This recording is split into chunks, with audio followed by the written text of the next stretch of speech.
നമസ്കാരം, welcome to super notes. ഇന്നലെ പത്തനംതിട്ട, കാസർഗോഡ്, തൃശ്ശൂർ ഈ 3 ജില്ലകളുടെ LDC ഫൈനൽ ആൻസർ കീ വന്നിട്ടുണ്ടായിരുന്നു. അപ്പോൾ അതിനകത്ത് 4 ഡിലീഷനും 2 ആൻസർ ചേഞ്ചുമാണ് ഉണ്ടായിരുന്നത്. അപ്പോൾ നമുക്ക് ഈ ഒരു സെഷൻ കൊണ്ട് നമ്മൾ ഉദ്ദേശിക്കുന്നത് ഏതാണ്ട് എത്ര റേഞ്ചിൽ കട്ട് ഓഫ് വരാനായിരിക്കും ചാൻസ്. ഇതെൻ്റെ മാത്രം അഭിപ്രായമാണ്. തെറ്റാം, ശരിയാവാം, എന്ത് വേണം സംഭവിക്കാം. ഞാൻ ജസ്റ്റ് എന്ത് ചെയ്യുന്നു, എൻ്റെ അഭിപ്രായം പറയുന്നു, അത്രയേ ഉള്ളൂ. അപ്പോൾ ആദ്യമേ തന്നെ ഞാൻ പറയാം, കട്ട് ഓഫ് എന്തായാലും മേലിലോട്ട് തന്നെ കയറിപ്പോവും. പലരും വിചാരിക്കും കട്ട് ഓഫ് ഇത്രയും ഡിലീഷനൊക്കെ വന്നില്ലേ, താഴോട്ട് തന്നെ വരത്തില്ലേ, മുമ്പ് പറഞ്ഞ കട്ട് ഓഫിനേക്കാളും ചിലപ്പോൾ എന്ത് ചെയ്യാം, മെയിലോട്ട് കയറി പോവാം. അപ്പോൾ അതിൻ്റെ ഒരു നെഗറ്റീവ് കമൻറ്റ്സ് ഞാൻ എന്ത് ചെയ്യുന്നുണ്ട്, പ്രതീക്ഷിക്കുന്നുണ്ട്. അത് ആരുടെയും കുറ്റമൊന്നുമല്ല. ഇപ്പോൾ ഞാനിപ്പോൾ ഒരു കട്ട് ഓഫ് പറയുമ്പോൾ അതിനേക്കാളും മാർക്ക് കുറഞ്ഞ ആൾക്കാരോ അല്ലെങ്കിൽ ജസ്റ്റ് കുറച്ച് മാർക്ക് മാത്രം മെയിലോട്ടുള്ളവർക്ക് നല്ല വിഷമം വരും. കാര്യം അവർ ഒരുപാട് പഠിച്ചിട്ട് എഴുതിയ എക്സാമാണ്, ഒരുപാട് ബുദ്ധിമുട്ട് എഴുതിയ എക്സാമാണ്. അപ്പോൾ നമുക്ക് മാർക്ക് കുറവാണെന്ന് കേൾക്കുമ്പോൾ ഒരു ബുദ്ധിമുട്ട് തന്നെ വരും, അതിനകത്തൊരു ഡൗട്ടും ഇല്ല. ഓക്കെ, പക്ഷേ എന്നാലും എല്ലാവരും യാഥാർത്ഥ്യം എന്തെന്ന് അറിഞ്ഞിരിക്കണം. നിങ്ങൾ ഈ വീഡിയോ മൊത്തം ഒന്ന് കണ്ടു നോക്കുക. അപ്പോൾ എന്തുകൊണ്ട് ഞാൻ കട്ട് ഓഫ് മെയിലോട്ട് കയറി വരുമെന്ന് പറയുന്നുവെന്ന് എല്ലാവരും ജസ്റ്റ് ഒന്ന് മനസ്സിലാക്കുക. ഓക്കെ, ക്ലിയറാണ്. അപ്പോൾ ഇവിടെ ഫസ്റ്റ് നമ്മൾ ഈ 3 ജില്ലകൾ എടുക്കുന്നതിന് മുമ്പായിട്ട് നിങ്ങൾക്ക് ഞാനൊരു റാങ്ക് ലിസ്റ്റ് നിങ്ങൾക്ക് കാണിച്ചു തരാം. ആ റാങ്ക് ലിസ്റ്റ് ഒന്ന് കണ്ടു നോക്കുക. ഇപ്പോൾ കഴിഞ്ഞ LDC പരീക്ഷയുടെ തിരുവനന്തപുരം റാങ്ക് ലിസ്റ്റാണ്. അപ്പോൾ ഞാൻ എന്തുകൊണ്ട് തിരുവനന്തപുരം റാങ്ക് ലിസ്റ്റ് എടുക്കുന്നു എന്ന് ചോദിച്ചാൽ അതിൻ്റെ റീസൺ വേറൊന്നുമില്ല. ഫസ്റ്റ് ഒന്ന് നോക്കി തിരുവനന്തപുരത്തിൻ്റെ കട്ട് ഓഫ് എത്രയാണെന്ന് കൂടെ പറഞ്ഞുതരാം. കഴിഞ്ഞ പരീക്ഷയ്ക്ക് തിരുവനന്തപുരത്തിൻ്റെ കട്ട് ഓഫ് നോക്കി 52.67 മാർക്കാണ് തിരുവനന്തപുരം ജില്ലയുടെ കട്ട് ഓഫ്. മെയിൻ ലിസ്റ്റിനകത്ത് 1441 ആൾക്കാരുണ്ട്. കട്ട് ഓഫ് വന്നിട്ട് 52.67 ആണ്. ഇനി അതിൻ്റെ റാങ്ക് ലിസ്റ്റ് നമ്മളൊന്ന് എടുത്ത് നോക്കുകയാണെങ്കിൽ ജസ്റ്റ് ഒന്ന് നോക്കിയിട്ട് അതിൻ്റെ റാങ്ക് ലിസ്റ്റ് ഈ കാണുന്നതാണ് തിരുവനന്തപുരം ജില്ലയുടെ റാങ്ക് ലിസ്റ്റ്. അതിന് മുമ്പായിട്ട് നിങ്ങൾ മനസ്സിലാക്കുക, തിരുവനന്തപുരം ജില്ലയിൽ എത്ര അഡ്വൈസ് ആണ് ആകെ പോയത്. നോക്കി, ഓപ്പൺ കോമ്പറ്റീഷൻ നമ്മൾ നോക്കുകയാണെങ്കിൽ 561 അഡ്വൈസ് ആണ് ആകെ പോയത്. ഓപ്പൺ കോമ്പറ്റീഷനിൽ 561, ഈഴവയാണെങ്കിൽ 604, എന്നാൽ അത് കഴിഞ്ഞ് SC ആണെങ്കിൽ സപ്ലി ലിസ്റ്റിൽ നിന്ന് എടുത്തിട്ടുണ്ട്, 36 പേര് എടുത്തിട്ടുണ്ട്. ST ആണെങ്കിൽ 18 പേർക്ക് പോയിട്ടുണ്ട്. മുസ്ലിം ആണെങ്കിൽ 738 പേർക്ക് അഡ്വൈസ് പോയിട്ടുണ്ട്. നിങ്ങൾക്ക് കാണാം ഇത്. ഓക്കെ, അപ്പോൾ ഇവിടെ ഓപ്പൺ കോമ്പറ്റീഷൻ നോക്കുകയാണെങ്കിൽ കഴിഞ്ഞ LDC പരീക്ഷയ്ക്ക് ഇതുവരെ 561 ഓപ്പൺ കോമ്പറ്റീഷൻ പേർക്കാണ് എന്ത് പോയിട്ടുള്ളത്, ജനറൽക്കാർക്കാണ് എന്ത് പോയിട്ടുള്ളത്, അഡ്വൈസ് പോയിട്ടുള്ളത്. കട്ട് ഓഫ് 52 മാർക്കാണ് അല്ലേ. അപ്പോൾ ഇവിടെ നോക്കുക, കഴിഞ്ഞ തിരുവനന്തപുരത്തിൻ്റെ റാങ്ക് ലിസ്റ്റ് നമ്മൾ നോക്കുകയാണെങ്കിൽ ജസ്റ്റ് ഞാൻ നിങ്ങൾക്കൊന്ന് കാണിച്ചു തരാം. ഈ കാണുന്നതാണ് റാങ്ക് ലിസ്റ്റ്. ഇതിൽ മാർക്കുള്ള റാങ്ക് ലിസ്റ്റ് ചെയ്ത് മാത്രമേ ഉള്ളൂ, തിരുവനന്തപുരം മാത്രമേ ഉള്ളൂ. കഴിഞ്ഞ പരീക്ഷകളിൽ 14 ജില്ലയിലെ മൊത്തം റാങ്ക് ലിസ്റ്റ് എടുക്കുകയാണെങ്കിൽ അതിനകത്ത് മാർക്കുള്ള റാങ്ക് ലിസ്റ്റ് തിരുവനന്തപുരം ജില്ലയ്ക്ക് മാത്രമേ ഉള്ളൂ. ബാക്കി ഒന്നിനും അവർ മാർക്ക് കൊടുത്തിട്ടില്ല. അത് എന്തുകൊണ്ട് കൊടുത്തിട്ടില്ല എന്ന് മനസ്സിലായിട്ടില്ല, പക്ഷേ മാർക്ക് കൊടുക്കേണ്ടതായിരുന്നു. അപ്പോൾ എല്ലാവർക്കും അറിയാൻ പറ്റും എന്താണ്, എത്രയാണ് കോമ്പറ്റീഷനും ബാക്കിയെല്ലാം. ഓക്കെ, ഇതാണ് 561ാമത്തെ റാങ്ക് കിട്ടിയ കുട്ടി രോഹിണി. ഓക്കെ, കണ്ടായിരുന്നോ? രോഹിണിയുടെ മാർക്ക് വന്നിട്ട് 58 മാർക്കാണ്. 58 മാർക്ക്, അതായത് കട്ട് ഓഫിനെക്കാളും 5 പോയിൻറ്റ് ഏതാണ്ട് 67 അല്ലെങ്കിൽ പോട്ടെ 6 മാർക്ക് കൂടുതലാണ് ആർക്ക് കിട്ടിയിരിക്കുന്നത്, രോഹിണിക്ക് കിട്ടിയിരിക്കുന്നത്. അപ്പോൾ ഒന്ന് ആലോചിച്ച് നോക്കുക, നിലവിൽ റാങ്ക് ലിസ്റ്റ് വന്നിട്ട് 25 മാസമായി. ഇനി റാങ്ക് ലിസ്റ്റിന് വെറും ഏതാണ്ട് ഒരു 11 മാസം 10 മാസം മാത്രമേ എന്തുള്ളൂ, വാലിഡിറ്റി ഉള്ളൂ.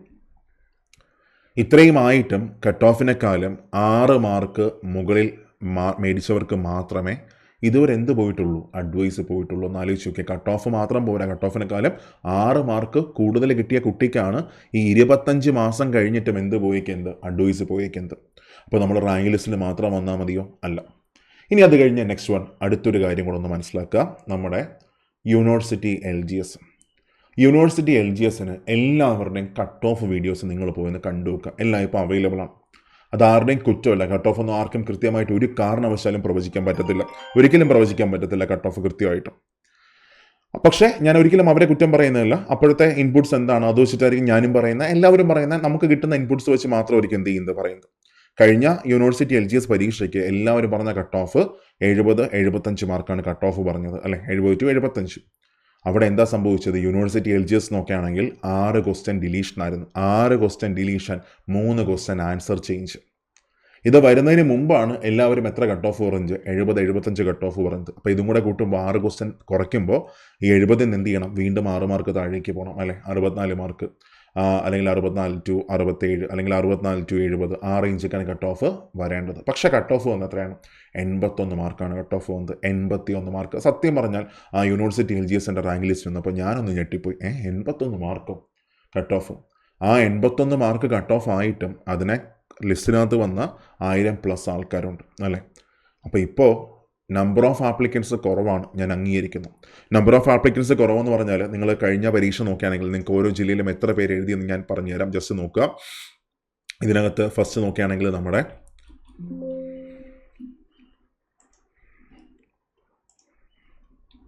ഓക്കെ, ഇവിടെ പത്തനംതിട്ട നമ്മൾ നോക്കുകയാണെങ്കിൽ പത്തനംതിട്ട ഇപ്പോഴത്തെ പരീക്ഷയ്ക്ക് 98,510 പേരാണ് എന്ത് ചെയ്യുന്നത്, അത് ആപ്ലിക്കേഷൻ കൊടുത്തത്. എത്ര പേർ എക്സാം എഴുതി? 49,941 ആൾക്കാർ എക്സാം എഴുതി. പത്തനംതിട്ടയാണെങ്കിലോ 49,526 പേര് എക്സാം എഴുതി, അപ്ലൈ ചെയ്തു. 27,401 പേരാണ് എക്സാം എഴുതിയത്. അത് കഴിഞ്ഞ് കാസർഗോഡ് നോക്കുകയാണെങ്കിൽ 48,114 പേര് എക്സാമിന് അപ്ലൈ ചെയ്തു. 25,557 പേരാണ് എക്സാം എഴുതിയത്. അതായത് ഓരോ ജില്ലയിലും എക്സാം എഴുതിയ ആൾക്കാരുടെ എണ്ണം ഈ കാണുന്നതാണ്. ഓക്കെ, അപ്പോൾ എല്ലാവരും വിചാരിക്കും നമ്പർ ഓഫ് ആപ്ലിക്കൻസ് ഭയങ്കരമായിട്ട് കൊണ്ടങ്ങ് കുറഞ്ഞു, അപ്പോൾ എന്തായാലും കട്ട് ഓഫ് താഴേക്കേ വരത്തുള്ളൂ. അങ്ങനെ പലരും വിചാരിക്കും. യൂണിവേഴ്സിറ്റി LGSനും അതുപോലെ ആയിരുന്നു. അതായത് 55,000 പേർക്ക് മാത്രമാണ് പ്രിലിംസ് എന്ത് ചെയ്ത് പാസ്സായി വന്നത്. ഏതാണ്ട് 40,000 ആൾക്കാർ മാത്രമേ എന്ത് ചെയ്തിട്ടുള്ളൂ, എക്സാം 40+ ആൾക്കാർ മാത്രമേ എക്സാം എഴുതിയിട്ടുള്ളൂ. 40,000+ ആൾക്കാർ മാത്രമേ എക്സാം എഴുതിയിട്ടുള്ളൂ. പക്ഷേ അവിടെ 81 മാർക്ക് മേടിച്ച ആൾക്കാർ ഉണ്ട്, 1000+ ആൾക്കാരുണ്ട്. നിങ്ങൾ കഴിഞ്ഞ 10th പ്രിലിംസിൻ്റെ കട്ട് ഓഫ് ഉണ്ടായിരുന്നു, മെയിനിലോട്ടാണ് കയറിപ്പോയത്. അപ്പോൾ നമ്പർ ഓഫ് ആപ്ലിക്കൻസ് കുറയും. പക്ഷേ ഒരു പരീക്ഷയ്ക്ക് കോമ്പറ്റീഷൻ കൊടുക്കാനായിട്ട് എന്ത് മാത്രം മതി? പഠിക്കുന്ന ഒരു 10% ആൾക്കാർ മാത്രം മതി. ഇവിടെ സംഭവിക്കുന്നത് എന്താണെന്ന് ചോദിച്ചാൽ, ഇപ്പോൾ ഒരു അവസ്ഥ ഞാൻ നിങ്ങൾക്ക് പറഞ്ഞുതരാം. ഇപ്പോൾ ഞാനിപ്പോൾ പറയുകയാണ് 50-60 കട്ട് ഓഫ് എന്ന് ഞാൻ പറയാം. അപ്പോൾ ഒരു 61 കിട്ടിയ മാർക്ക് കിട്ടിയ ഒരു കുട്ടിക്ക് ഭയങ്കര സന്തോഷമായിരിക്കും, ഞാൻ റാങ്ക് ലിസ്റ്റിനകത്ത് വരും. 63 കിട്ടിയ ഒരു കുട്ടിക്ക് ഭയങ്കര സന്തോഷമായിരിക്കും, ഞാൻ റാങ്ക് ലിസ്റ്റിനകത്ത് വരും. 65 കിട്ടിയ ഒരു കുട്ടിക്ക് ഭയങ്കര സന്തോഷമായിരിക്കും, ഞാൻ റാങ്ക് ലിസ്റ്റിനകത്ത് വരും. അല്ലെങ്കിൽ എനിക്ക് ഉറപ്പായിട്ടും ജോലി കിട്ടും, അതാണ് സന്തോഷം. ഓക്കെ, 65 ആണെങ്കിൽ ഓക്കെ, ഉറപ്പായിട്ടും ജോലി കിട്ടും, ആ ഒരു ആദ്യ റാങ്കിനകത്ത് തന്നെ വരും. അപ്പോൾ ആ ഒരു സന്തോഷം കാണും. പക്ഷേ കട്ട് ഓഫ് കൂടുകയാണെങ്കിൽ എന്ത് സംഭവിക്കും? യൂണിവേഴ്സിറ്റി LGS ഒരുപാട് പേര് പ്രതീക്ഷിച്ചിരുന്നതാണ്. അതുകൊണ്ട് തന്നെ അവർ ബാക്കിയുള്ള എക്സാംസ് എന്ത് ചെയ്തിട്ടില്ല, അത്രയ്ക്ക് ഭീകരമായിട്ടൊന്നും പ്രിപ്പയർ ചെയ്തിട്ടില്ല. എന്ന് വെച്ചാൽ എന്തായാലും എനിക്ക് LGS എനിക്കത് കിട്ടും, പിന്നെ ജോലി ഉറപ്പിച്ചു, സോ എനിക്ക് എന്തായാലും ഒരു ബാക്കപ്പ് ഉണ്ട്, ഇനി നമുക്ക് എന്ത് ചെയ്തിരുന്നു പഠിച്ചാൽ മതി. അപ്പോൾ പ്രിപ്പറേഷൻ സ്വാഭാവികമായിട്ട് എന്ത് ചെയ്യും, താഴേക്ക് വരത്തുള്ളൂ. അപ്പോൾ അത് ഒന്ന് മനസ്സിലാക്കുക. അതിന് വേണ്ടിയിട്ടാണ് എന്ത് ചെയ്യുന്നത്, ഞാൻ ഇങ്ങനെയൊക്കെ തന്നെ ആദ്യം ഒരു ഇൻട്രൊഡക്ഷൻ മൊത്തം പറഞ്ഞത്. ഇത് ഇന്നത്തെ സാഹചര്യം എല്ലാവരും ഒന്ന് മനസ്സിലാക്കണം.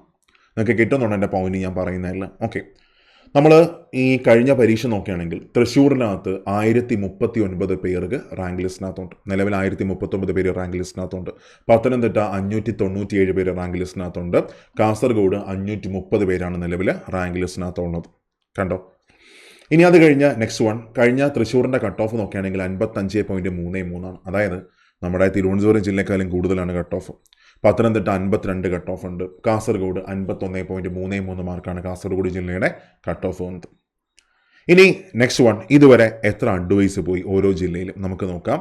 ഫസ്റ്റ് വൺ, നമ്മുടെ കാസർഗോഡ് നോക്കുകയാണെങ്കിൽ ഓപ്പൺ കോമ്പറ്റീഷനകത്ത് ഇതുവരെ, അതായത് റാങ്ക് ലിസ്റ്റ് വന്ന് 25 മാസമായിട്ട് ഓപ്പൺ കോമ്പറ്റീഷനകത്ത് എത്ര അഡ്വൈസ് മാത്രമേ പോയിട്ടുള്ളൂ? 150 അഡ്വൈസ് മാത്രമേ എന്ത് ചെയ്തിട്ടുള്ളൂ, പോയിട്ടുള്ളൂ. കുറവാണ്. 150 പേർക്ക് മാത്രമേ ഓപ്പൺ കോമ്പറ്റീഷനിൽ അഡ്വൈസ് പോയിട്ടുള്ളൂ.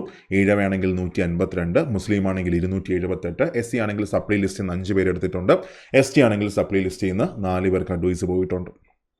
ഓക്കെ, അടുത്ത നെക്സ്റ്റ് വൺ, 150 പേർക്ക് മാത്രമേ ഓപ്പൺ കോമ്പറ്റീഷനിൽ അഡ്വൈസ് പോയിട്ടുള്ളൂ. അത് മനസ്സിലാക്കുക എല്ലാവരും. റാങ്ക് ലിസ്റ്റിനകത്ത്, മെയിൻ റാങ്ക് ലിസ്റ്റിനകത്ത് എത്ര നമ്മൾ നോക്കേണ്ട ആവശ്യമില്ല, പക്ഷേ അഡ്വൈസ് കുറവാണ്. ഇനി പത്തനംതിട്ട നമ്മൾ നോക്കുകയാണെങ്കിലോ, പത്തനംതിട്ടയും അതുപോലെ തന്നെയാണ്. ടോട്ടൽ അഡ്വൈസ് എത്ര മാത്രമേ പോയിട്ടുള്ളൂ? 460 അഡ്വൈസ് പോയി. അതിനകത്ത് ഓപ്പൺ കോമ്പറ്റീഷൻ 266 പേർക്ക് മാത്രമേ ഓപ്പൺ കോമ്പറ്റീഷൻ അഡ്വൈസ് പോയിട്ടുള്ളൂ. 25 മാസം കഴിഞ്ഞു റാങ്ക് ലിസ്റ്റ് വന്നിട്ട്, മനസ്സിലാക്കുക. നെക്സ്റ്റ് വൺ, അടുത്ത് തൃശ്ശൂർ നമ്മൾ നോക്കുകയാണെങ്കിൽ തൃശ്ശൂർ ഭേദമാണ്. 3 ജില്ലകൾ വെച്ച് നോക്കുമ്പോൾ തൃശ്ശൂരാണ് ഏറ്റവും ഭേദം. ഓപ്പൺ കോമ്പറ്റീഷൻ മാത്രം നോക്കുകയാണെങ്കിൽ 433 അഡ്വൈസ് പോയായിരുന്നു. 433 അഡ്വൈസ്. ഈഴവ 435. ദെൻ SC ആണെങ്കിൽ സപ്ലൈ ലിസ്റ്റിൽ നിന്ന് 16, ST ആണെങ്കിൽ സപ്ലൈ ലിസ്റ്റിൽ നിന്ന് 10, മുസ്ലിം ആണെങ്കിൽ 820. അപ്പോൾ ഇത്രയും അഡ്വൈസ് ആണ് എവിടെ പോയത്? തൃശ്ശൂർ ജില്ലയിൽ പോയത്. ഇനി നമുക്ക് എന്ത് ചെയ്യാം? നിലവിലെ എക്സാമിനെ ഒന്ന് അനലൈസ് ചെയ്യാം. നിലവിലെ എക്സാമിനെ നമ്മളൊന്ന് അനലൈസ് ചെയ്യുമ്പോൾ ഇങ്ങനെയാണ് എക്സാം പാറ്റേൺ വന്നിരിക്കുന്നത്. അതായത് ഇംഗ്ലീഷിനകത്ത് 10 ക്വസ്റ്റ്യൻസ് 7 മാർക്ക് വരെ നമുക്ക് മേടിക്കാൻ പറ്റും. മാത്സ് 10 ക്വസ്റ്റ്യൻസ് 6 മാർക്ക് വരെ നമുക്ക് അതിനകത്ത് മേടിക്കാൻ പറ്റും. അത് കഴിഞ്ഞ് മലയാളം 10 ക്വസ്റ്റ്യൻസ് 6 മാർക്ക് വരെ മേടിക്കാൻ പറ്റും. ജോഗ്രഫി, കറണ്ട് അഫയേഴ്സും കൂടെ ചേർത്ത് 6 ക്വസ്റ്റ്യൻസ് 4 മാർക്ക് മേടിക്കാൻ പറ്റും. നല്ലോണം പഠിക്കുന്ന ഒരു കുട്ടിക്ക്, പി എസ് സിക്ക് നല്ലോണം പഠിക്കുന്ന കുട്ടികളെ മാത്രം എന്ത് ചെയ്യുന്നത് ഇതിനകത്ത് മതി. അതെല്ലാവരും ഒന്ന് മനസ്സിലാക്കുക. ഓക്കെ, ഹിസ്റ്ററി ആണെങ്കിലോ 6 ക്വസ്റ്റ്യൻസ് 4 മാർക്ക് മേടിക്കാൻ പറ്റും. എക്കണോമിക്സ് ആണെങ്കിൽ 7 ക്വസ്റ്റ്യൻസ് 5 മാർക്ക് മേടിക്കാൻ പറ്റും. കോൺസ്റ്റിറ്റ്യൂഷൻ ആണെങ്കിൽ 7 ക്വസ്റ്റ്യൻസ് 5 മാർക്ക് മേടിക്കാൻ പറ്റും. കേരള ഗവർണൻസ് ആണെങ്കിൽ 7 ക്വസ്റ്റ്യൻസ് 4 മാർക്ക് വരെ നമുക്ക് മേടിക്കാൻ പറ്റും. ബയോളജി ആണെങ്കിൽ 8 ക്വസ്റ്റ്യൻസ് 5 മാർക്ക് വരെ മേടിക്കാൻ പറ്റും. ഫിസിക്സ് ആണെങ്കിൽ 5 ക്വസ്റ്റ്യൻസ് എളുപ്പമായിരുന്നു, 4 മാർക്ക് വരെ മേടിക്കാൻ പറ്റും. കെമിസ്ട്രി ആണെങ്കിൽ 5 ക്വസ്റ്റ്യൻസ് 3.3 മാർക്ക് വരെ മേടിക്കാൻ പറ്റും. ആർട്സ്, സ്പോർട്സ്, ലിറ്ററേച്ചർ ആണെങ്കിൽ 7 ക്വസ്റ്റ്യൻസ് പാടായിരുന്നു, നല്ല പാടായിരുന്നു, മാക്സിമം ഒരു 3 മാർക്ക് വരെ മേടിക്കാൻ പറ്റത്തുള്ളൂ. അത് കഴിഞ്ഞ് IT ആണെങ്കിൽ 5 ക്വസ്റ്റ്യൻസ് ഉണ്ടായിരുന്നു, 4 മാർക്ക് വരെ മേടിക്കാൻ പറ്റും. ദാൻ സുപ്രധാന നിയമങ്ങൾ വന്നിട്ട് 7 മാർക്കിനുണ്ടായിരുന്നു, 5 മാർക്ക് വരെ മേടിക്കാൻ പറ്റും. സോ മൊത്തം കൂട്ടുകയാണെങ്കിൽ നമുക്ക് ഇതിനകത്തൊരു 65 മാർക്ക് നമുക്ക് കിട്ടും. 65 എത്രയിനാണ്? 100-നാണ്. അപ്പോൾ ഇതിനകത്ത് 4 ക്വസ്റ്റ്യൻ ഡിലീഷൻ ഉണ്ട്. സോ എത്ര മാർക്കായിട്ട് ചുരുങ്ങും? 4 ക്വസ്റ്റ്യൻ ഡിലീഷൻ വരുമ്പോൾ 65 - 4 = 61 മാർക്കായിട്ട് മാറും. ഓക്കെ, അതായത് ഒരു ആവറേജ് പഠിക്കുന്ന ഒരു കുട്ടിക്ക് 61 മാർക്ക് വരെ എന്ത് ചെയ്യാൻ പറ്റും? മേടിക്കാൻ പറ്റും. ആവറേജ് അല്ല, അത്യാവശ്യം പഠിക്കുന്ന ഒരു കുട്ടിക്ക് 61 മാർക്ക് വരെ മേടിക്കാൻ പറ്റും. അപ്പോൾ നിങ്ങൾ എല്ലാവരും പറയും, സാർ ഇതൊക്കെ പുറത്തുനിന്ന് എഴുതുമ്പോൾ അല്ലേ, എക്സാം ഹാളിൽ പോകുമ്പോഴേ അവിടുത്തെ ടെൻഷൻ മനസ്സിലാക്കാൻ പറ്റത്തുള്ളൂ, അവിടുത്തെ പ്രഷർ മനസ്സിലാക്കാൻ പറ്റത്തുള്ളൂ. തീർച്ചയായിട്ടും ഞാൻ 100% അത് അംഗീകരിക്കുന്നു എന്ന് വെച്ചാൽ എക്സാം ഹാളിൽ പോകുമ്പോൾ മറ്റൊരു ലോകമാണ് അവിടെ. നമ്മുടെ പെർഫോമൻസിൻ്റെ ഒരു 70% മാത്രമേ നമുക്ക് അവിടെ ഔട്ട് നമുക്ക് കിട്ടത്തുള്ളൂ. പക്ഷേ അവിടെ നന്നായിട്ട് എഴുതിയ പിള്ളേർ അവിടെ ഉണ്ട്. ആ പ്രഷറിനെ ഹാൻഡിൽ ചെയ്ത് അവിടെ നന്നായിട്ട് പെർഫോം ചെയ്ത പിള്ളേർ അവിടെ ഉണ്ട്. അത് നമ്മൾ എന്ത് ചെയ്യണം? നമ്മൾ മനസ്സിലാക്കണം. അപ്പോൾ അവരെയും കൂടെ എന്ത് ചെയ്യണം? കൺസിഡർ ചെയ്യണം. ഒരു ജില്ലയിൽ എത്ര പേര് മാത്രമേ വരത്തുള്ളൂ നമ്മൾ എന്ത് ചെയ്യണം? നമ്മൾ മനസ്സിലാക്കണം. എനിക്ക് എല്ലാവരും ജോലി കിട്ടണമെന്നാണ് എൻ്റെ ആഗ്രഹം. ഓക്കെ, ഇവിടെ എൻ്റെ ഉദ്ദേശം ശരിയാണെങ്കിൽ ഒരു കട്ട് ഓഫൊക്കെ വരാനായിട്ട് ചാൻസ് ഇങ്ങനെയായിരിക്കും. കട്ട് ഓഫ് ഏതാണ്ട് വരാൻ പോകുന്നത്. ഫസ്റ്റ് നമ്മൾ തൃശ്ശൂർ ജില്ല നമ്മൾ നോക്കുകയാണെങ്കിൽ തൃശ്ശൂർ ജില്ലയ്ക്കകത്ത് ഏതാണ്ട് ഒരു 57 മുതൽ 65 മാർക്ക് വരെ കട്ട് ഓഫ് വരാം. 57 മുതൽ 65 വരെ. അത് കഴിഞ്ഞ് പത്തനംതിട്ട നമ്മൾ നോക്കുകയാണെങ്കിൽ 55 മുതൽ ഒരു 65 വരെ എന്ത് ചെയ്യാം? വരാം. കാസർഗോഡും അതുപോലെ തന്നെയാണ്, 55 മുതൽ ഒരു 65 വരെ എന്ത് ചെയ്യാം? വരാം. ഓക്കെ, അപ്പോൾ ഞാൻ മുമ്പ് പറഞ്ഞൊരു കട്ട് ഓഫ്, അതായത് എക്സാം കഴിഞ്ഞപ്പോൾ വന്ന കട്ട് ഓഫ് വന്നിട്ട് 57 മാർക്ക് മുതൽ 63 മാർക്ക് വരെയാണ്. അപ്പോൾ കുറയുമ്പോൾ സ്വാഭാവികമായിട്ടും ഒരു 4 മാർക്ക് കുറയേണ്ടതാണ്. 59 മാർക്കൊക്കെയാണ് മുമ്പ് ഞാൻ പ്രതീക്ഷിച്ചത്. പക്ഷേ ഇപ്പോഴത്തെ ഒരു സാഹചര്യമുണ്ട്. ഇപ്പോൾ ഞാൻ അംഗീകരിക്കുന്നു, യൂണിവേഴ്സിറ്റി LGS ഒരു സ്റ്റേറ്റ് വൈഡ് എക്സാമാണ്, അംഗീകരിക്കുന്നു, ഒരു ഡൗട്ടും ഇല്ല. പക്ഷേ പഠിക്കുന്ന പിള്ളേരുണ്ട്, മാർക്ക് കിട്ടിയ പിള്ളേരുണ്ട്. നിങ്ങളൊരു കാര്യം ചെയ്യുക, നിങ്ങൾ അതായത് ഓരോ ജില്ലകളിലും ഓരോ ടെലഗ്രാം ഗ്രൂപ്പുകളുണ്ട് ഒഫീഷ്യലായിട്ട് ഉള്ള, അതായത് കുറച്ച് പേര് നോക്കുന്ന ഒരു ടെലഗ്രാം ഗ്രൂപ്പുണ്ട്. അപ്പോൾ അതിനകത്ത് കയറി നോക്കിയാൽ മതി. മാർക്ക് മേടിച്ച പിള്ളേരുണ്ട്. ഓക്കെ, മാർക്ക് മേടിച്ച പിള്ളേർ നന്നായിട്ടുണ്ട്. ഇപ്പോൾ എനിക്ക് വേണമെങ്കിൽ ഇതിനെ ഞാനൊരു 10 മാർക്ക് ഇട്ടിട്ടാണ് എന്ത് ചെയ്തിരിക്കുന്നത്? കട്ട് ഓഫ് പറഞ്ഞിരിക്കുന്നത് 10 മാർക്ക് എന്ന് വെച്ചാൽ മുമ്പൊക്കെ ഞാൻ 5 മാർക്കിന് ഇതിലായിരിക്കും പറയുന്നത്. പക്ഷേ ഇപ്പം 10 മാർക്ക് ഇടാൻ കാരണം എന്താണെന്ന് ചോദിച്ചാൽ അങ്ങനെയാണ്, നമുക്ക് പ്രെഡിക്റ്റ് ചെയ്യാൻ പറ്റത്തില്ല. അപ്പോൾ ഏതാണ്ടൊക്കെ ഈ റേഞ്ചിലായിരിക്കും അവിടെ കട്ട് ഓഫ് വരുന്നത്. കട്ട് ഓഫ് എന്തായാലും എന്ത് ചെയ്യും? മേളിലോട്ട് തന്നെ പോവും. അപ്പോൾ എനിക്ക് പറയാനുള്ളത്, മാർക്ക് കുറവുള്ള ആൾക്കാരും അടുത്ത എക്സാമിന് വേണ്ടി എന്ത് ചെയ്യാം? പ്രിപ്പയർ ചെയ്യാം. അടുത്ത എക്സാം എന്ന് പറഞ്ഞാൽ ഇനി ഏതൊക്കെ വരുന്നുണ്ട്? നമ്മുടെ 10th പ്രിലിംസ് വരുന്നുണ്ട് അല്ലേ? 10th പ്രിലിംസ് ഉണ്ട്. അതിനകത്ത് സെക്രട്ടേറിയറ്റ് പോയി അത്യാവശ്യം വേക്കൻസി പോകുന്നതാണ്. അത് കഴിഞ്ഞ് സെക്രട്ടേറിയറ്റ് അസിസ്റ്റൻറ്റ് വരുന്നുണ്ട്, ഫോഴ്സിൽ സബ് ഇൻസ്പെക്ടർ വരുന്നുണ്ട്, CPO വരുന്നുണ്ട്. അങ്ങനെ ഫോഴ്സിലെ എല്ലാ നോട്ടിഫിക്കേഷനും വരാൻ പോവുകയാണ്. അപ്പോൾ ആ എക്സാമിന് വേണ്ടി എന്ത് ചെയ്യുക? പ്രിപ്പയർ ചെയ്യുക. എനിക്കറിയാം സ്വാഭാവികമായിട്ടും മാർക്ക് ഞാൻ ഇച്ചിരി കൂടുതലാണ് പറഞ്ഞത്, പക്ഷേ ഏതാണ്ടൊക്കെ ഈ റേഞ്ചിലായിരിക്കും വരാനായിട്ട് ചാൻസ് ഉള്ളത്. അതായത് ട്രെൻഡ് ഇങ്ങനെയുണ്ട്, ഒരു ക്വസ്റ്റ്യൻ പേപ്പർ ഭയങ്കര പാടാണെങ്കിൽ കട്ട് ഓഫ് ഭയങ്കര താഴേക്ക് വരും. ഫോർ എക്സാമ്പിൾ നിങ്ങൾ ഡിഗ്രി ലെവലൊക്കെ നോക്കി, ഡിഗ്രി ലെവലിൻ്റെ മെയിൻസൊക്കെ നിങ്ങൾ നോക്കി കഴിഞ്ഞ സെക്രട്ടേറിയറ്റ് അസിസ്റ്റൻ്റ് ആയിക്കോട്ടെ, കമ്പനി ബോർഡ് ആയിക്കോട്ടെ, അതൊക്കെ നോക്കുകയാണെങ്കിൽ എക്സാം നല്ല പാടാണ്. അപ്പോൾ കട്ട് ഓഫ് ഭയങ്കരമായിട്ട് കൊണ്ടങ്ങ് താഴെ. പക്ഷേ എക്സാം എളുപ്പമാകുമ്പോൾ പിള്ളേരെന്ത് ചെയ്യും? നല്ലോണം മേളിലോട്ട് കയറി വരും, നല്ല രീതിക്ക് മേളിലോട്ട് കയറി വരും. ഒരു ആവറേജിന് താഴെ ഇച്ചിരി വന്നാൽ പോലും കട്ട് ഓഫ് നല്ല താഴും. പക്ഷേ ഒരു ആവറേജിന് മേളിലാണ് വരുന്നതെങ്കിൽ എല്ലാ പിള്ളേരും നന്നായിട്ട് അറ്റൻഡ് ചെയ്യും, മാർക്കൊക്കെ മേളിലോട്ട് തന്നെ കയറിപ്പോവും. അപ്പോൾ ഞാൻ ഒരു കാര്യം കൂടെ പറയാം, ലാസ്റ്റ് പറയാൻ നിർത്താം. അതായത് ഇത് കാണുമ്പോൾ കുറേ ആൾക്കാർക്ക് ഒരുപാട് വിഷമം തോന്നും. എനിക്കത് നന്നായിട്ടറിയാം. കാര്യം എന്താണെന്നറിയോ? പണ്ട് ഞാൻ ഈ പ്ലസ് ടു കഴിഞ്ഞ സമയത്ത് എനിക്ക് തോന്നുന്നു എനിക്ക് 85% മാർക്കുണ്ട് പണ്ടത്തെ. ഓക്കെ, അപ്പോൾ എൻ്റെ സ്കൂളിൽ അത്യാവശ്യം മാർക്കുള്ളൊരു കുട്ടി ഞാനാണ്. നമ്മൾ സാധാരണ ഗ്രാമപ്രദേശത്തുള്ള സ്കൂളാണ്. അപ്പോൾ എൻ്റെ സ്കൂളിൽ അത്യാവശ്യം മാർക്കുള്ളൊരു കുട്ടി, എനിക്ക് അത്യാവശ്യം മാർക്കുണ്ട്. ഞാൻ നോക്കുമ്പോൾ എനിക്ക് മാർക്കുണ്ട്. അപ്പോൾ ഞാൻ എൻ്റെ നാട്ടിലൊക്കെ അടിപൊളിയാണ്, എനിക്ക് ഇത്രയും മാർക്കും ബാക്കിയെല്ലാം ഉണ്ട്. എന്നിട്ട് നേരെ നമ്മുടെ പാലാ ബ്രില്യൻസിൽ അഡ്മിഷൻ എടുക്കാൻ പോയി. അപ്പോൾ ഞാനും അച്ഛനും കൂടെയാണ് എന്ത് ചെയ്തത് പോയത്. അപ്പോൾ ഞാൻ അച്ഛനോട് പോയപ്പോൾ അവിടെ നിന്നൊരാൾ, എനിക്ക് പേരറിയത്തില്ല, ആ ഫ്രണ്ട് ഓഫീസിലിരിക്കുന്ന ഒരു ചേട്ടൻ എൻ്റെ മാർക്ക് ലിസ്റ്റ് മേടിച്ച് നോക്കിയിട്ട്, പ്ലസ് ടുവിൻ്റെ മാർക്ക് ലിസ്റ്റ് നോക്കിയിട്ട് പറഞ്ഞു, 85% മാർക്ക്, എടാ നീ പൊട്ടിപ്പോകൂടാ, ഇവിടെയുള്ള പിള്ളേരോട്ട് മത്സരിക്കുമ്പോൾ നീ പൊട്ടിപ്പോവും, അതുകൊണ്ട് എനിക്കിവിടെ അഡ്മിഷൻ തരത്തില്ല. ആ രീതിക്ക് തന്നെ എന്ത് ചെയ്തു, ഊക്കി അങ്ങ് വിട്ടായിരുന്നു. അപ്പോൾ എനിക്കന്ന് ഭയങ്കര വിഷമം തോന്നി. അതായത് അച്ഛൻ തൊട്ടടുത്ത് നിൽക്കുകയാണ്. അപ്പോൾ എൻ്റെ അച്ഛൻ ഗൾഫിലായിരുന്നു. അപ്പോൾ ഗൾഫൊക്കെ കഴിഞ്ഞ് വന്നപ്പോൾ മോനൊക്കെ അച്ഛൻ അന്ന് വിചാരിച്ച ആ മോന് നല്ല മാർക്കൊക്കെ ഉണ്ട്, എൻ്റെ കണ്ടിൽ എനിക്ക് നല്ല മാർക്കുണ്ട്. അപ്പോൾ നേരെ അങ്ങ് പോയി. അപ്പോൾ എന്ത് ചെയ്തു, പുള്ളി അങ്ങ് പറഞ്ഞു, ഇവിടുത്തെ പിള്ളേരുടെയൊക്കെ മത്സരിച്ച് ചെറുക്കൻ പൊട്ടിപ്പോവും, ഞാൻ പൊട്ടിപ്പോവും, അതുകൊണ്ട് ഇവിടെ ഇത്രയും കുറഞ്ഞ മാർക്കിലൊന്നും അഡ്മിഷനൊന്നും കിട്ടത്തില്ല. അപ്പോൾ എനിക്ക് സത്യം പറഞ്ഞാൽ പുള്ളിയെടുത്ത് കിണറ്റിയിട്ടുള്ള ദേഷ്യമൊന്നും ഉണ്ടായിരുന്നു. പക്ഷേ ഓക്കെ, കോമ്പറ്റീഷൻ അത്രയുണ്ട്. പിന്നീടൊക്കെയാണ് എന്ത് ചെയ്തത്, എനിക്കത് നന്നായിട്ട് മനസ്സിലായത്. അപ്പോൾ നിങ്ങൾ അങ്ങനെ കണ്ടാൽ മതി. അപ്പോൾ കട്ട് ഓഫിനെ കാര്യം, എത്ര മാർക്ക് കൂടുതൽ വന്നാലാണ് ജോലി കിട്ടുന്നതെന്ന് ഞാൻ നിങ്ങൾക്ക് പറഞ്ഞു തന്നു. അത് അതിൻ്റേതായ അർത്ഥത്തിൽ എന്ത് ചെയ്യുക, നിങ്ങൾ ഉൾക്കൊള്ളുക. ചിലപ്പം കട്ട് ഓഫ് താഴണമെന്ന് തന്നെയാണ് എൻ്റെ പ്രാർത്ഥന. ആത്മാർത്ഥമായിട്ട് പറയാം, കട്ട് ഓഫ് താഴണം, അത് തന്നെയാണ് എൻ്റെ പ്രാർത്ഥന. എല്ലാവർക്കും ജോലി കിട്ടണം. പക്ഷേ നിലവിലൊരു ട്രെൻഡ് അനുസരിച്ച് ഈ റേഞ്ചിലൊക്കെ ആയിരിക്കും പോകാനായിട്ട് ചാൻസ് വരുന്നത്. ചിലപ്പോൾ കൂടിയാൽ പോലും നമുക്ക് എന്ത് ചെയ്യാൻ പറ്റത്തില്ല, അത്ഭുതപ്പെടാനില്ല. കാര്യം പഠിക്കുന്ന പിള്ളേരൊന്നും തന്നെ, നിങ്ങളൊന്ന് ആലോചിച്ച് വയ്ക്കും, നല്ല മാർക്ക് മേടിച്ച നിങ്ങളൊരു കുട്ടി, നിങ്ങളുടെ മാർക്ക് നിങ്ങൾ ഏതെങ്കിലും ഒരു ടെലഗ്രാം ചാനലിൽ പോയി പറയും? ഒരിക്കലും പറയത്തില്ല.